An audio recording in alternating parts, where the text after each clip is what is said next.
Ayan sir, pinasukan na natin ng pressure. Ayan. Ayan.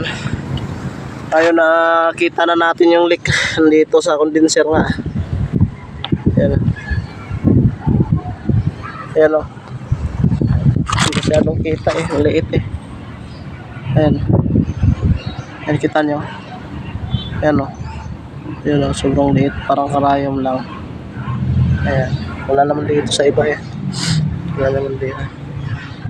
Ayan. Wala naman. So, ibig sabihin ito na yung leak. Yung sinasabi nila na micro leak. Ayan. Nagsasabi lang sila na micro leak, pero di nila inaanap. Kinargahan lang nila. Ayan yung mga sinasabing, yun nga, sabi ni boy karga daw. Eh, tama lang din yun. Nababas kayo sa ginagawa nyo dahil sablay palpak talaga eh. Ayan o, kitang kita yung leak o. Ihinangin ko na yan. Yan, ibig sabihin na-solve na yung problema namin dito.